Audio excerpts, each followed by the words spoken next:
السلام عليكم ورحمة الله وبركاته. ازيكم يا بنات؟ عاملين ايه؟ اهلا بيكم في فيديو جديد من قناة اسماء.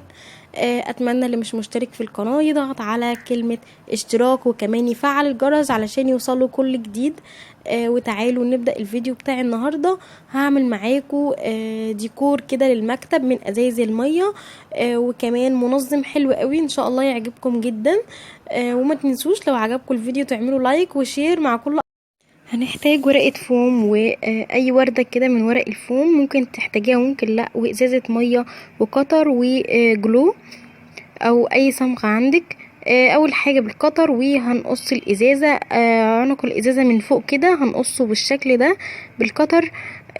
وبكده قصيناه، وهاخد الجزء اللي بعد عنق الازازة ده، الجزء اللي هو فوق ده هقصه ويبقى معايا بالشكل ده.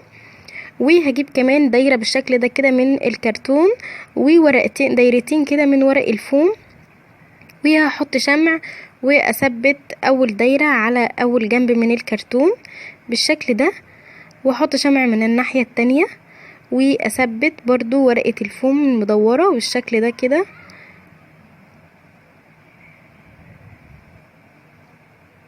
وبكده اكون غلفت الدايرة الكرتون من الجنبين. الحرف بقى هقص قطعة فوم رفيعة بالشكل ده، وهحط شمع كده في الجناب، شمع بسيط، وابدأ اغلفها من الحرف بالطريقة دي كده، علشان اخفي اي زيادات من الكرتون او اي حاجة من ورق الفوم، واخلي الشكل اجمل. يعني طبعا الخطوة دي مهمة. وبكده بتكون غلفت ورقة الكرتون كويس جدا.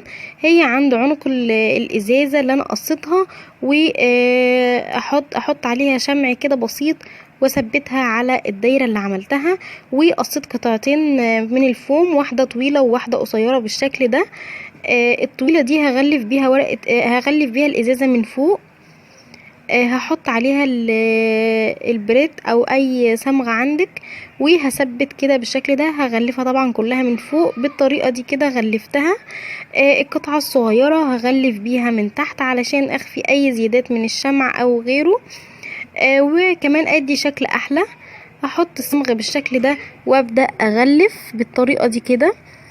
وكمان قصيت دايرة صغيرة من ورق الفوم برضو، هحط عليها شمع بسيط واحطها في ارضية الازازة من جوه كده، علشان برضو اخفي اي زيادات من الشمع اللي انا كنت حطاه، وكمان يبقى شكل اجمل والشغل انضف. دلوقتي بقى معايا كام حبة لولي كده، هحط هرصهم كده على الازازة من فوق، على حرفها من فوق علشان ازينها. هحط نقطة شمع وعليها حبة لولي، طبعا شمع بسيط جدا. هغلفها كلها بنفس الطريقة، اعمل تحويطة كده من اللولي على الحرف بنفس الطريقة دي كده. وبكده عملت رصيت كل اللولي بالشكل ده، وسبت جزء فاضي ما حطيتش فيه لولي علشان هعمل اليد بتاعة الفنجان. معايا قطعة فوم بالشكل ده برضو مستطيلة، عملتها رول كده من الحرف ده ومن الحرف ده بالشكل ده. الرول ده لفته من الناحية، والرول التاني لفته بالعكس زي ما انتوا شايفين كده. وهحط شمع واثبت علشان الرول ما يتفكش بالشكل ده كده. ومن الناحية التانية هعمل نفس الطريقة، وبكده اكون ثبتها كويس. هبدأ بقى اثبتها في الازازة نفسها او في الفنجان نفسه.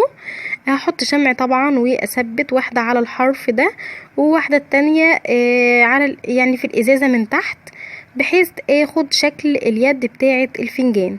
هحط شمع طبعا واثبت بالشكل ده بس كده.